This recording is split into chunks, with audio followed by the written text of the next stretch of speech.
Welcome to this ASN Kidney 360 podcast. I'm Connor Drake. I'm a health services researcher and implementation scientist in the Veterans Health Administration, an assistant professor at the Department of Population Health Sciences in the Duke University School of Medicine, and a senior research fellow at the Duke Center for Personalized Healthcare. Today, I'm here to discuss our team's study titled Adaptation to Telehealth of Personalized Group Visits for Late-Stage Diabetic Kidney Disease, published in Kidney 360. We felt that this was an important research question because of the increased use of telehealth and because of how difficult it can be to manage later stage chronic kidney disease and diabetes. There are existing evidence-based approaches that do a very good job at improving health outcomes by engaging patients and caregivers. However, there isn't much guidance on how to take these approaches from the in-person format they were developed and tested in and adapt them to be offered via telehealth. Thus, we sought to report on how to adapt an evidence-based group visit program that features group visits, peer support,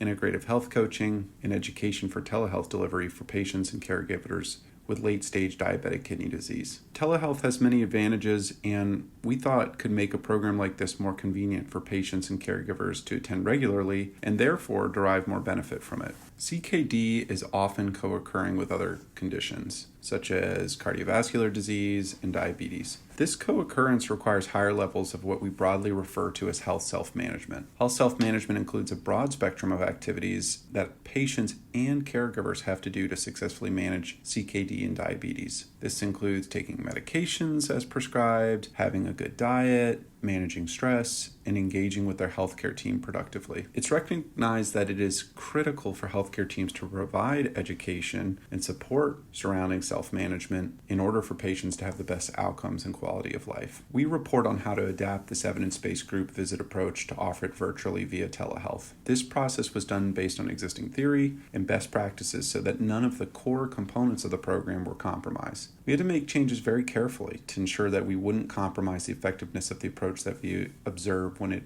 is offered in person. In our pilot study of the adapted program, we found that almost 40% of eligible patients that it was offered to were interested in participating. Among the 25 patients that completed the program, we observed significant improvements in hemoglobin A1C, which is consistent with the existing evidence base describing the impact of the in-person program on health outcomes. We think this is very promising and suggest we may have successfully adapted it to telehealth while retaining the aspects of the program that make it effective in person. Among patients that enrolled, only 58% completed the 4-month program. We assessed barriers to participation qualitatively and found that lack of flexibility around when the group visits and individual coaching sessions could be scheduled may have contributed to dropping out of the program. We adapted the group visit program for virtual delivery in response to the COVID-19 pandemic. The virtual group visit modality may be more accessible and preferred for many patients as a complementary program to their existing clinical care.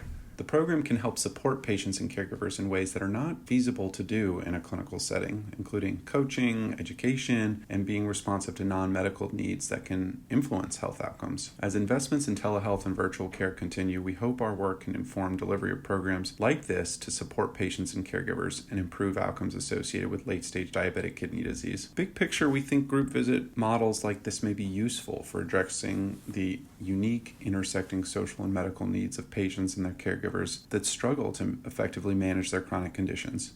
It does so by providing the benefits of education, coaching, and peer support in a fun, supportive environment that complements existing clinical care. Programs like this could be especially beneficial in a value-based reimbursement system where there are financial incentives to utilize non-clinical health coaches and telehealth to offer the program widely within this population to improve outcomes and avoid costly hospitalizations or emergency department visits.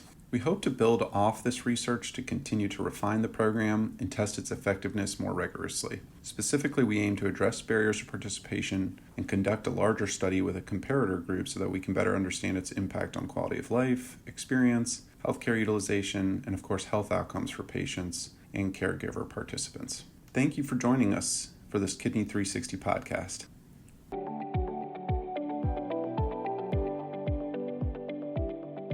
This podcast is copyrighted by the American Society of Nephrology. All rights reserved. All content in this podcast is for informational purposes only and is not intended to be medical advice. This podcast should not be used in a medical emergency or for the diagnosis or treatment of any medical condition. Please consult your doctor or other qualified healthcare professional If you have any questions about any medical condition, or before taking any drug, changing your diet, or commencing or discontinuing any course of treatment. Thank you for listening to this podcast from the American Society of Nephrology.